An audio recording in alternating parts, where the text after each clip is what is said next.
There's nothing quite like a royal wedding.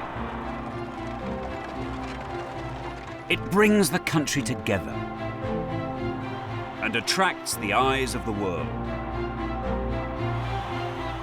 But the royal wedding that set the trend was in 1947, when Princess Elizabeth married Lieutenant Philip Mountbatten.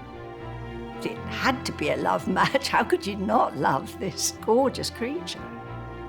Britain had never seen anything like it. There was Hollywood suddenly come to London. It entranced the nation.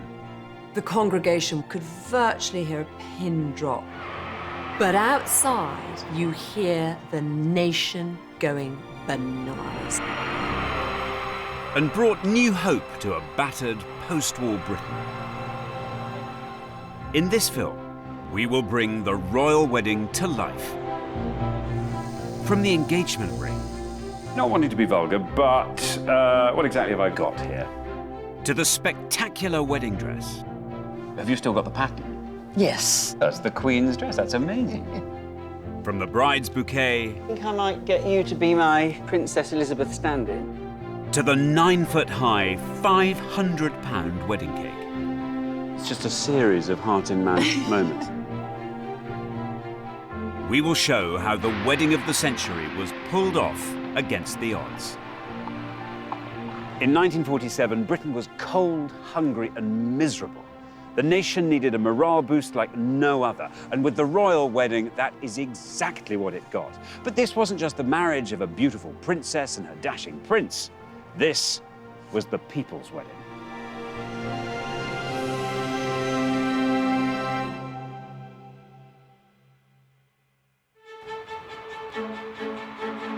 On the morning of the 20th of November, the moment Britain and the rest of the world had been waiting for finally arrived.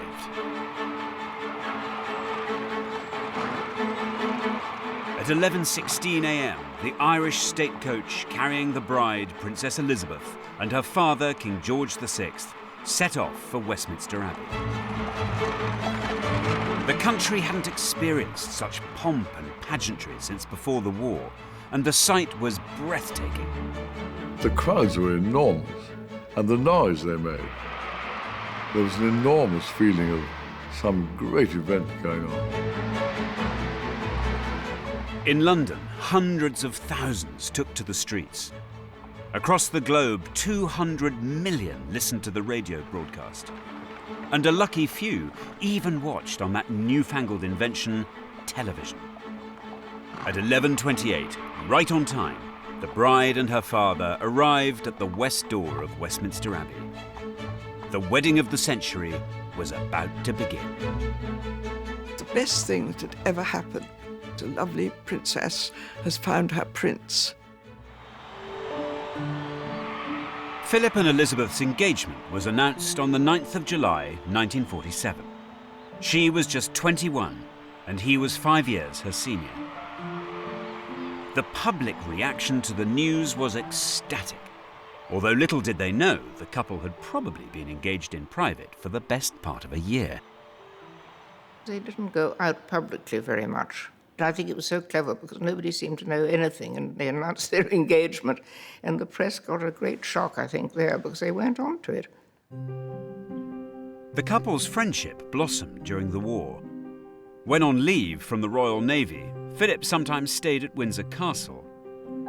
When he was overseas, Elizabeth stayed in touch with her handsome young sailor and even had a favourite photograph of him on her bedroom wall. And once Philip stepped into the limelight, it was clear that he wasn't just Elizabeth's pin-up.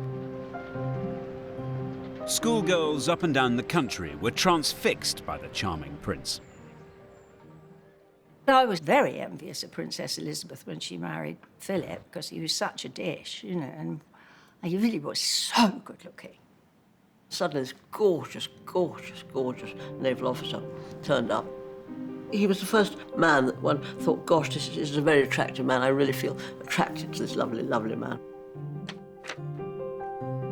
Here you were, aged 14, and then suddenly this wedding was announced. Yes. How was that for everybody? Well, we were all film star fans at school. We all loved our Betty Grables and Betty Huttons. And all of a sudden, this rather beautiful princess comes into our lives.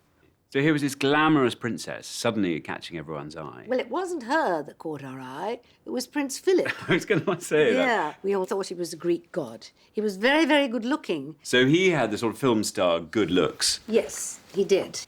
And obviously he was mad about her as well. Yeah. Even as a schoolgirl, I could see that there was this huge kind of love, which we'd only seen in the movies. And they were the glamour couple of the time.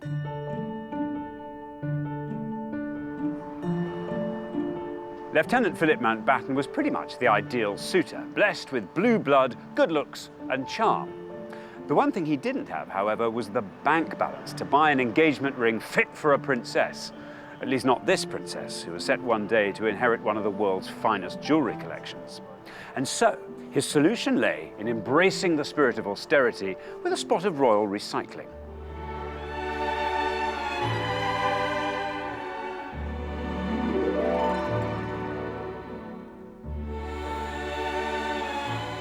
The jewellery firm that made Elizabeth's ring was later taken over by George Pragnell and is now run by his grandson, Charlie. We can show you how the ring would have been made 70 years ago, using a traditional goldsmith's bench and by hand. The stone that was used in the Queen's engagement ring came from Philip's mother's tiara. So this is interesting. I didn't realise that. I feel rather sorry for Philip's mother, who's had to sacrifice his beautiful tiara. Well, it was absolutely commonplace throughout, certainly European royalty, to be reusing family stones in jewellery that was more fashionable of the day. So tell me about the design of the ring. It was a very understated and simple design with a deco inspiration. It also shows that Philip knew that the princess would like a ring that she could wear all the time, which was a relatively contemporary approach to jewellery, because a lot of jewellery was only worn in the evenings in those days. So we've got these diamonds that have come from Philip's mother's tiara. Yes. Let's talk about those. What were they? Well, they were very fine diamonds. The diamond that was used is approximately 3 carats, which is that sort of size, which is a very nice size for an engagement ring, but for a princess, that's relatively modest.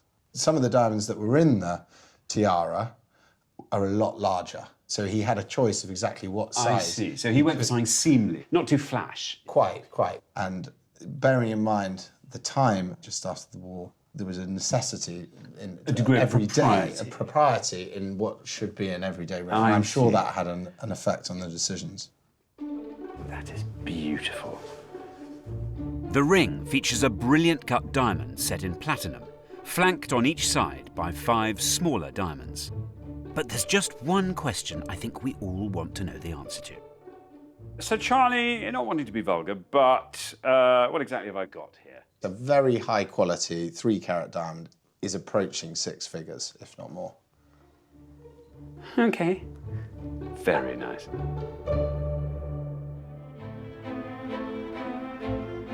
In July 1947, crowds gathered outside Buckingham Palace to cheer the news of Princess Elizabeth's engagement to Lieutenant Philip Mountbatten. But as the wedding planning began, it wasn't clear that the country could afford a lavish celebration. But the Prime Minister thought otherwise. When he heard news of the engagement, Winston Churchill described the prospect of a royal wedding as a flash of colour on the hard road we have to travel.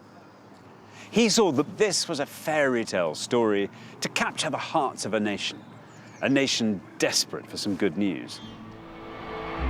And the British people agreed. Through the nation's darkest hour, the King and Queen had stood shoulder to shoulder with their subjects, earning their respect and loyalty. I admired the royal family. Somebody asked the Queen, "Will you evacuate the princesses?" And she said, "No, because they won't go without me and I won't go without the King." During all the bombing, they were at Windsor, and that was a tremendous example. And the bride-to-be had also done her bit for the war effort serving in the Auxiliary Territorial Service. It was known that Princess Elizabeth was in the ATS, and there were pictures of her fiddling around with engines. And it just felt that they were fighting it along with us, you know? And that did give everybody a lot of strength. The huge crowds that greeted the princess and her fiancé confirmed that the public were just as excited about their big day as the couple themselves. I am so happy that on this, my third visit, my future husband is by my side. So this had to be a wedding to do the whole country proud. I can't imagine that anybody was miserable enough to say, yeah, she should get married in her ATS uniform or something like that. Surely to God nobody said that. And I think they probably did feel grateful, as my parents did, of the way the royal family behaved during the war. I think they thought they deserved a good knees up for their daughter's wedding. With the wedding date set for the 20th of November, there were just 4 months to prepare for the big day. It looked as if Buckingham Palace would have its work cut out. But then something extraordinary happened. From every corner of the country, the palace was inundated with offers of help. This was set to be the people's wedding. Their first chance to pitch in came with the item at the top of every bride's to-do list: the dress. Women around the country knew that the princess needed a wedding dress, and clothing was on ration. So what they did was they sent in their clothing coupons. That's amazing. These women who had nothing are sending in their coupons to the palace, and 3,000 clothing coupons were received by the palace. It was a generous gesture, but using someone else's coupons was illegal. So Buckingham Palace had to return them all and insist that the princess would use her own allowance to buy the material. Yes. But then, shock, horror. Rumours spread that the fabric for the dress had been spun by silkworms from Britain's wartime enemy, Japan. Questions about these rogue worms were even raised in Parliament. But when the worms' true national identity was revealed, there was relief all round. It was very important that the silkworms were good, patriotic Chinese silkworms, because China had been on our side in the past war, whereas nasty enemy silkworms were not allowed to touch the dress. So we were all much reassured about the silkworms. The silk from the nice, friendly Chinese silkworms was woven at the Winterthur factory in Dunfermline, Scotland. Work was shrouded in secrecy, so 19-year-old weaver Barbara Unwin had no idea what the silk would be used for. I just knew it was for something special, but what? It could have been anything. I never thought about us being special, getting picked, you know. You had a job and you got on with it. But it was, when I think back. It's the only special thing that ever happened in my life, really, apart from getting married and having a family. And they checked every bit of it to make sure there was no flaws in the material, and there wasn't. It must have been all right, otherwise I would have known about it. I'd have been told. Barbara only found out just how special the silk was when she received a surprise in the post: an invitation to the royal wedding. There was one question Barbara and the rest of the world wanted the answer to. What would the wedding dress look like? In 1947, this building here was home to the studio of designer Norman Hartnell, who was making Princess Elizabeth's wedding dress. Now, all the journalists who were sniffing around here knew that if they could get even just a glimpse of the new wedding dress, they would land themselves the biggest scoop of the entire royal wedding. Hartnell was having none of it. He was determined that his creation must remain an absolute secret. So he had all of his windows whitewashed. He even got his manager to spend every night here, allegedly with a gun, keeping watch over the world's most famous dress. Norman Hartnell specialised in glamorous frocks for aristocrats and actresses. But this was the biggest challenge of his career. Hartnell went all out with the dress. which featured no fewer than 10,000 seed pearls. It was said to have cost a small fortune, the equivalent of over £30,000 in today's money. In 1947, author Antonia Fraser was a 14-year-old schoolgirl. I was obsessed, like most girls of my age, with the dress, what it was going to be like, the details. You know, it brought light into our lives, which I now see were pretty dreary. One of the lucky few to be let in on the secret of Hartnell's design was seamstress Betty Foster. Well, this must bring back memories for you. It really does, yes. When were you last here? Oh, I left Hartnell's in 1950. It was all very glamorous. Yeah. I remember it being very glamorous. So, Betty, this is your scrapbook. What have you got in here? Well, I've got a picture of the workroom where the wedding dress was made. Mademoiselle David's workroom. Mademoiselle did all the fittings, but we had to make the dress. Look at this person with a blue halo, and it says me. Yes. How old were you when you were working on the wedding dress? 19. That was Miss Holliday. She was a senior hand. She was in charge. Norman Hartnell asked, would you make Princess Elizabeth's wedding dress? And she'd done all the royal dresses, all the important dresses, Yeah. but she was a bit hesitant. I'm not surprised. And Miss Holliday said to me, Betty, I want you to make the buttons.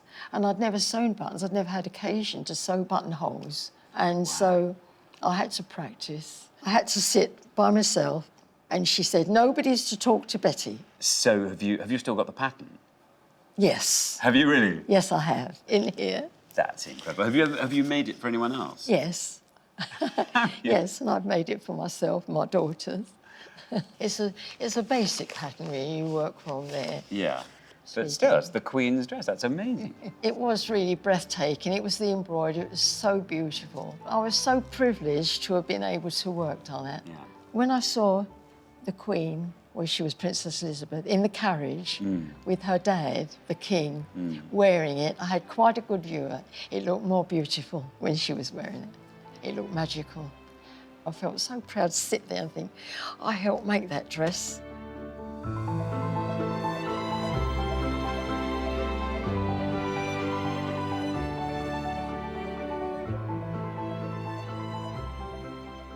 The dress was a very unusual silhouette at that time. It was the cutting edge of fashion. It set the scene for wedding dresses into the 21st century. Most recently, the Duchess of Cambridge's wedding dress. The embellishment, the seed pearl work, the very fitted sleeves, those really came about because of Sir Norman Hartnell. Meanwhile, another equally spectacular creation was taking shape. At their factory in Harlesden, North London, the biscuit makers McVitie's faced the most monumental task of all: baking a wedding cake fit for a princess. Luckily, they had plenty of experience. They'd made their first royal wedding cake for George V in 1893. And over a century on, they're still turning out royal showstoppers. In 2011, they made Prince William a chocolate groom's cake using 1,700 rich tea biscuits. At any other time, McVitie's would have found building a 9-foot-high, 500-pound fruitcake let's say a walk in the park. But in 1947, rationing was even more severe than it had been during the war. All the key ingredients, butter, eggs, and sugar, were in very short supply. So donations of ingredients were sent from right across the Commonwealth. We had flour from Canada, butter from New Zealand, sugar from Barbados, rum from Jamaica. But the biggest and perhaps most surprising source of ingredients was actually the Girl Guides of Australia. Growing up, Elizabeth was a keen Girl Guide. So when her fellow Australian guides heard of her plight, they leapt into action. They saved up their pocket money to buy hundreds of pounds of sugar, flour, and crystallised fruit, which were shipped across the world to the McVitie's factory to be transformed into the most enormous cake. This wonderful photograph album reveals just what a spectacle and how enormous the finished cake actually was. It's breathtaking. In fact, it was such a special cake that every night one of the bakers, Jim Allen, slept here in the factory just to keep a watch over it. He knew that come the wedding day, this cake was going to be one of the stars of the show.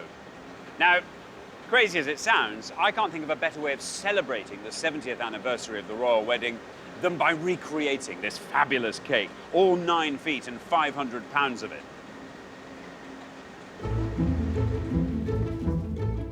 To undertake this colossal challenge, I've enlisted the help of chef Julie Walsh and her team at the Cordon Bleu Cookery School.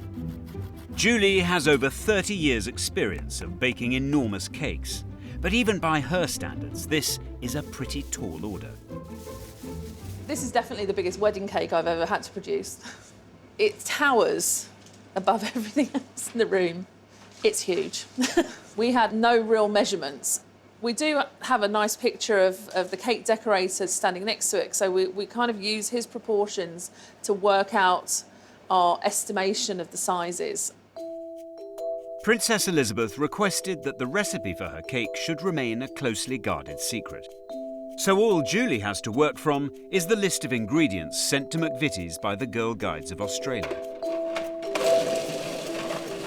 The cake contains 70 pounds of sugar, 60 pounds of sultanas, 30 pounds of butter, and 12 dozen eggs. So far, so standard, but it was dangerously short of one absolutely essential ingredient. The main difference between this fruitcake recipe and one of today is that the alcohol content was quite low. It was only 1 bottle that was donated. So we've slightly increased the quantity to 12 bottles of a mix of rum and brandy. It's not very often that you get to put big gloves like this on and actually dive into your mix. And I shouldn't have took a deep breath like that because I just had inhaled a load of alcohol. Chef's pert. On the wedding day, the cake was served to just 150 guests. But it was actually big enough to feed 1,000. If we mess it up here, then that's going to affect the overall cooking of the cake batter. But I think we're almost there.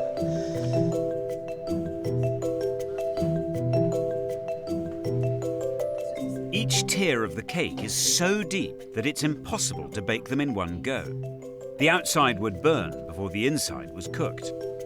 So Julie is creating an elaborate cake sandwich, with each tier made up of 3 layers, stuck together after baking. It's going to take between 6 and 8 hours, baking at 150 degrees. OK, so it's quite a low oven, but they're in. It wasn't just the cake that had to meet with royal approval. The bride-to-be's friends and relations faced the always tricky task of picking the perfect wedding present. What do you get the girl who already has it all? From Their Majesties the King and Queen. A pair of diamond cloth earrings. From Her Majesty Queen Mary. A diamond bandeau and a diamond ribbon brooch. And a stomacher brooch in diamonds. A diamond festoon and scroll tiara. But it wasn't all gems the size of gobstoppers. In the past, only people known personally to the royal couple could send gifts. But Philip and Elizabeth broke with tradition and accepted presents from absolutely anybody. There was an amazing array of wedding presents. All sorts of things, from tins of pineapple from the people of Australia through to a beautiful piece of cloth woven by Mahatma Gandhi of India, which, when Queen Mary, the grandmother of Princess Elizabeth, saw it, she apparently poked at it with her umbrella and said, "What is this? It's Mahatma Gandhi. Oh, is it his loincloth?" In the large staterooms are displayed the royal couple's wedding gifts. And every gift, from diamonds to doilies, was put on show at St James's Palace. This is a list of all 2,583 presents received by the royal couple. What's so incredibly touching is that most of these come from ordinary people, people who didn't have much, but just wanted to do their bit. Miss C. Handley sent 2 Pyrex dishes. Mr. and Mrs. Kavanagh sent an automatic potato peeler. I mean, that's just so sophisticated. It's not even in stock these days. And the people of Royal Leamington Spa all clubbed together and sent a washing machine. All mod cons for the up-to-the-minute housewife. But I wonder how many Her Majesty actually got to use. But some of the other presents were quite simply jaw-dropping. In 1947, clothing was still rationed, and stockings were amongst the hardest thing to get hold of. So presumably, Princess Elizabeth was delighted with the 148 pairs she received. And if silk stockings seem a slightly intimate present for a future queen, what about this, the handmade lingerie sent in by Miss Lorraine Miller? But I think my favourite of all these slightly inappropriate presents is this. From the Reverend Robert and Mrs. Hyde, a bath sponge. Thank you, Reverend.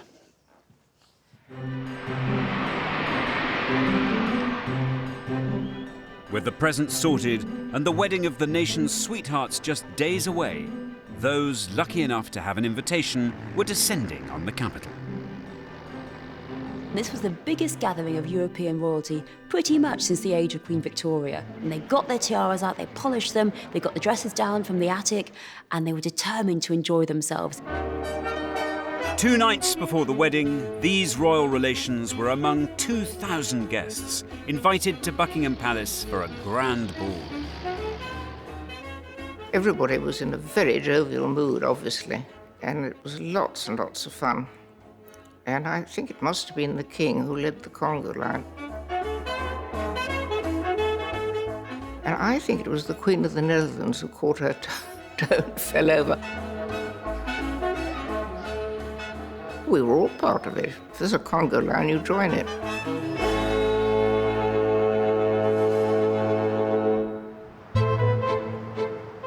The party had already started at the palace, but the wedding to-do list was by no means complete. To keep it in perfect condition, the bride's bouquet was left to the last minute. It was made in the early hours of the morning of the wedding. Florist Simon Lycett has done the wedding flowers for everyone, from real royals like Prince Charles and the Duchess of Cornwall to nearly royals like David and Victoria Beckham. He's using a spectacular array of orchids to recreate Princess Elizabeth's wired wedding bouquet. We take every flower off the natural stem, and then we create our own that are then nicely manoeuvrable. Cheat. Totally cheating. You cheat, Simon. And it's a very old-fashioned way of creating a bouquet, and it's exactly what would have been done at the time. What we do is we pierce through at the back of the flower head. Going through the petals. Get in through at the base of the head. So you can see how fiddly and time-consuming as a process it is. Certainly. Now, obviously, growing flowers through wartime was an enormous luxury most people didn't have. Every single flower that was in her bouquet was grown within the British Isles, which, bearing in mind it was 1947, is a phenomenal achievement, because for me to get these cattleyas for us today... Where have they come from? These have come from Japan.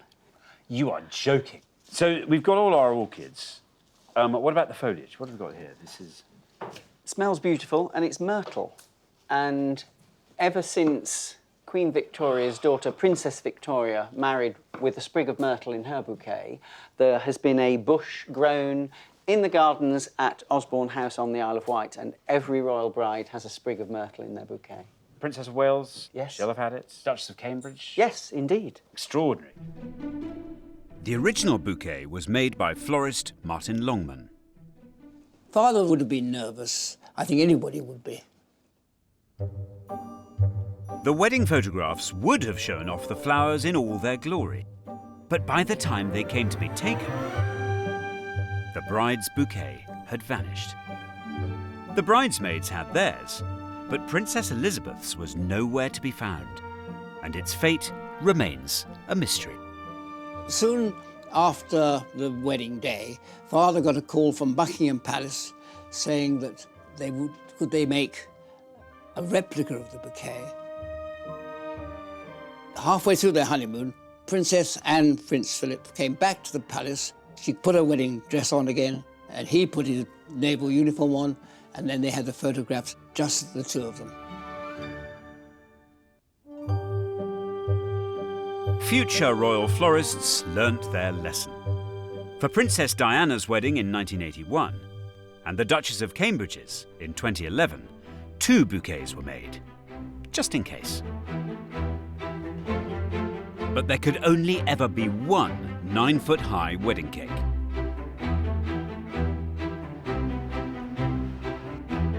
To recreate the royal couple's enormous cake, chef Julie Walsh is at work on its ridiculously elaborate decoration. Julie, I'm getting my head around the scale of this thing. In that tier, we have, there's about 120 kilos in there. Sorry, I'm just going to digest that. Not literally, but that No, is... no. That's a lot. 120 kilos? Yeah, there's a lot. Well, cake, icing, marzipan, there's a lot going on. And this isn't even the bottom tier? No. You are literally working from photographs. Yes. That's all you've got? Yeah. And this is like a sort of interior of a cathedral you're building here, out of icing. The cake was decorated with hundreds of separate pieces of delicate lattice work, each of which was painstakingly piped by hand. These are actually pipes using royal icing, which first got its name from being used on Queen Victoria's wedding cake in 1840. Precisely for this kind of... Exactly. As you can see, we have these leaf-shaped piped pieces, and these are what you're going to make. So that's the look that we're after. Get a bit of the thread going and aim the thread rather than the nozzle end.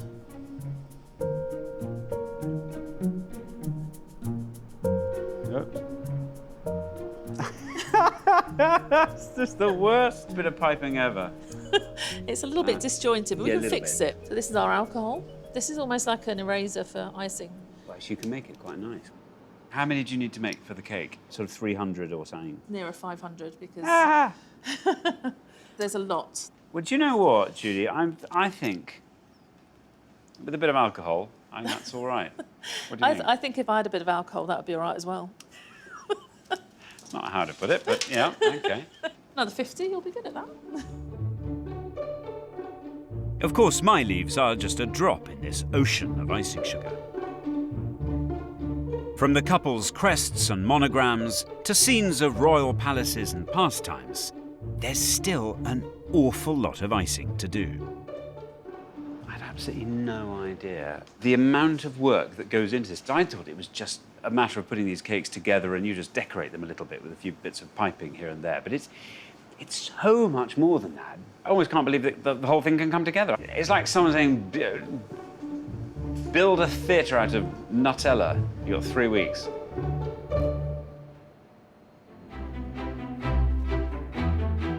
On the wedding day, the leading lady and her handsome co-star would be centre stage, but their supporting cast also had important roles to play.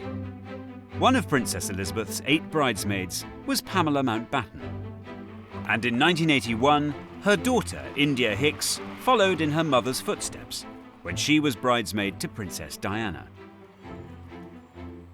My mother is an exceptional character who takes absolutely everything in her stride. I don't think she would have been surprised or alarmed by any of it. I've never seen this picture before. I love it. It's so informal, which is lovely because so many of these wedding pictures are very, very formal. And this is just them really laughing together. I remember clearly being asked, and I think the first thing that went through my head was, oh Lord, I'm gonna have to wear a dress. So this is the dress that my mother wore as a bridesmaid to Princess Elizabeth. It's a very fairy tale dress. I love the little tiny flowers that have been embroidered on.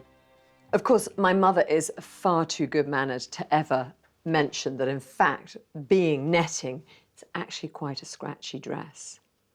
I did, unfortunately, get the 1980s, so that is quite a puffball. It was possibly a time in fashion that I didn't necessarily respond to. On the 19th of November 1947, the eve of Princess Elizabeth and Philip Mountbatten's big day, excitement was building as thousands slept out on the streets to secure the best views of the wedding procession. The rigours of a November night were lightly disregarded by great numbers of people, camping all night along the route to make sure of front row places for the marriage procession. As dusk fell the night before the wedding, a crowd gathered outside Buckingham Palace, chanting, "We want Elizabeth! We want Elizabeth!" And the bride-to-be appeared on the balcony and waved and blew kisses to the people below her. She knew how important it was to put on a good show for the crowds. And moreover, she realized that the wedding wasn't just her big day, but the rest of the country's too. And just like today, the press were hungry for every last detail about what was going on behind closed doors. The Daily Express journalist Drusilla Bafus was 19 at the time of the wedding and had just joined the paper. The wedding was a really hot story. We did a feature called Her Day with all the details of the narrative of the day on a minute-by-minute basis. I mean, we were able to reveal that the princess used a pink lipstick known as Balmoral and that she did her own makeup. Well, we had our sources of information. I shall say no more. But we do know what was happening inside the palace on the morning of the wedding. Bridesmaid Pamela Mountbatten was on hand to witness the last-minute mishaps, which can befall even a royal bride. The palaces are run very strictly so that there is a minute-by-minute agenda of who will be where and doing what. But of course, as with any wedding, there is absolute chaos. And my mother very much remembers when the tiara went on, part of the tiara actually snapped and they had to go across London to the jeweller to have it fixed before she could actually put it back on her head again. Just the general, normal chaos of what ensues when a bride is getting ready to get married.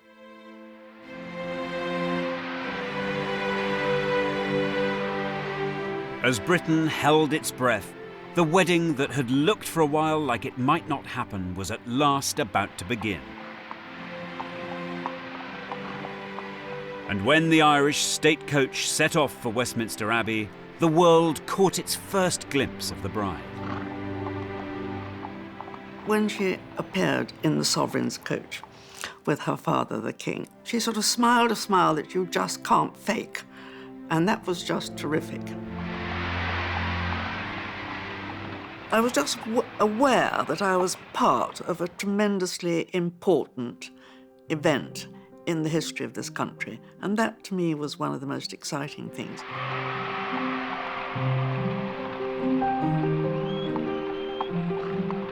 For battered post-war Britain, the sight of all this pomp and pageantry was awe-inspiring. I was in the household cavalry. I was then a 19-year-old. I took part in the escort from Buckingham Palace to the Westminster Abbey. Here we have the escort come up, and I am in the second rank, the first man in. I'm a half canter. It was the first official occasion that we had worn ceremonial uniform, which hadn't been worn since 1939. All the breastplates, everything had to be clean, boots had to be polished, everything was top-notch, so that added to the occasion. Well, the crowds were immense, and they were really loud. I can remember that. When she came out the carriage in the Abbey, she looked as happy as Larry. Inside the Abbey, the groom and 2,000 guests, including a host of foreign royals, waited expectantly. The congregation could virtually hear a pin drop. But outside, you hear the nation going bananas. Right around the world, a staggering 200 million people tuned in for the first ever radio broadcast of a royal wedding service. In his sermon, the Archbishop of York said that the royal wedding service was the same as for any cottager, perhaps marrying that afternoon in a country church in a remote village in the Dales. Of course, with a congregation full of kings and queens and princes and princesses, not to mention a global audience of 200 million. This wasn't quite true. Listeners found it a surprisingly intimate and profoundly moving experience, almost as if they were right here in the Abbey with the couple as they said their I do's. As the newlyweds came down the aisle, the most famous dress in the world was finally revealed in all its splendour. And at the back of the Abbey, 19-year-old Barbara Unwin, who had woven the silk for the dress, couldn't wait to see her handiwork. Well, the only thing we could have done was stood on the seats. We looked at one another. No, we better not. We'd like to have stood up, but we thought, no, better not show ourselves up. We could see the top of their heads, and that's about all. We couldn't see the dress. I only seen it on films, and I would like to have seen it in the flesh, you know. The dress's crowning glory was its 15-foot-long train, embroidered with thousands of seed pearls and crystals. It was carried by the bride's 2 page boys, one of whom was His Royal Highness Prince Michael of Kent, just 5 at the time. So far, so good, I think I was thinking. One was fairly preoccupied, holding onto the train, and the responsibility of not getting anything wrong was drummed into one, so that you didn't dare let go or scratch your nose. I was particularly interested in the wedding veil, all the marvellous beadwork. And when my mother came back from the Abbey, because she had seen that, the first thing I asked about, how was the veil? What did it look like? Did it glitter? And then she said Prince Michael, who was a little page, tiny, he crunched the veil. And I thought, this is horrifying. And sometimes I look at pictures of Prince Michael and I think, you crunch the veil. Difficult to forgive. But the incident seems to have slipped the mind of the guilty party. The whole thing went so smoothly that there was no any one moment of horror where one did anything conspicuously wrong, which has haunted me ever since.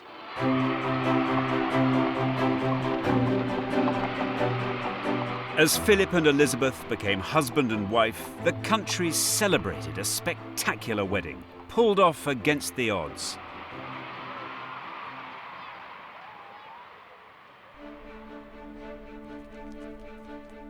And the time has also come to serve up our own recreation of the remarkable royal wedding cake.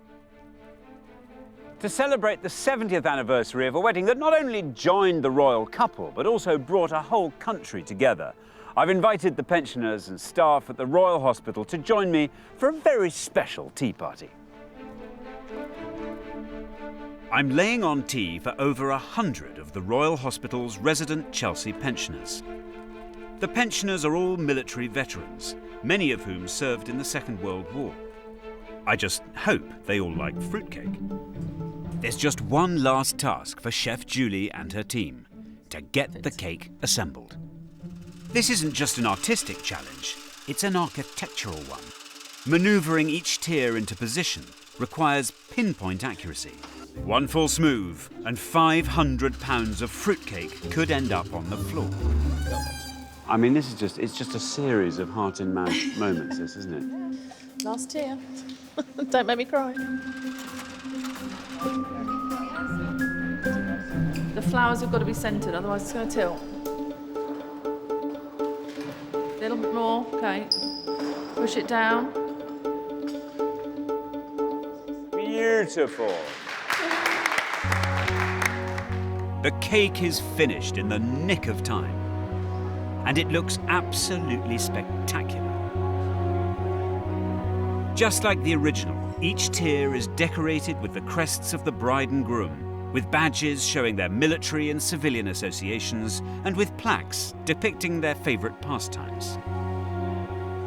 It's so beautiful that it almost seems a shame to eat it. It's a wonderful achievement. Please give Chef Julie Walsh and her team a huge round of applause.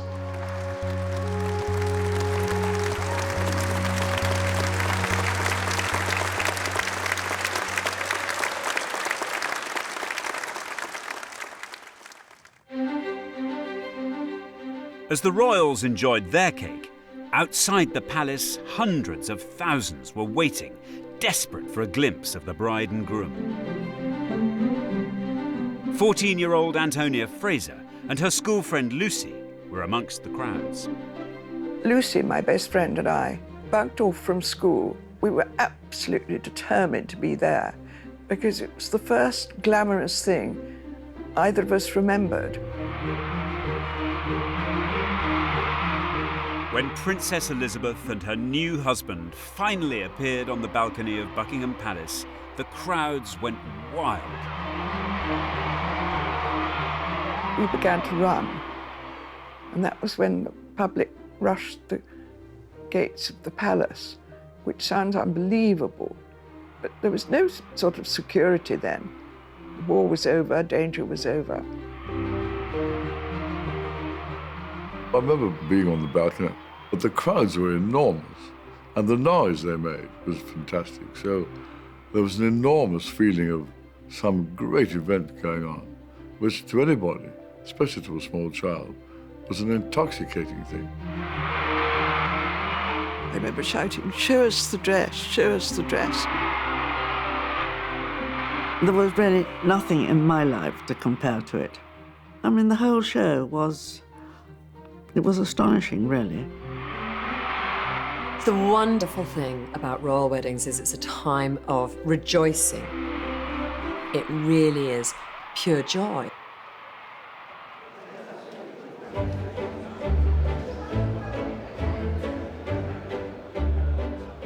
The Chelsea pensioners have demolished the top tier of the cake. But the 3 bottom tiers won't go to waste. They'll feed hundreds of people in local nursing homes.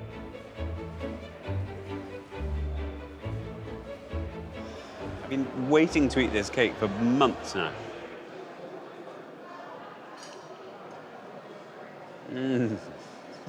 Really good. I better try the icing. I think that was the icing and not my tooth. Ladies and gentlemen, raise your glasses to Her Majesty the Queen. The Queen! As the newlyweds set off on honeymoon, the King, the Queen and their bridesmaids waved them on their way. Philip and Elizabeth's marriage had touched the hearts of the nation and given Britain a new sense of hope. More than just the royal wedding, it had been the people's wedding.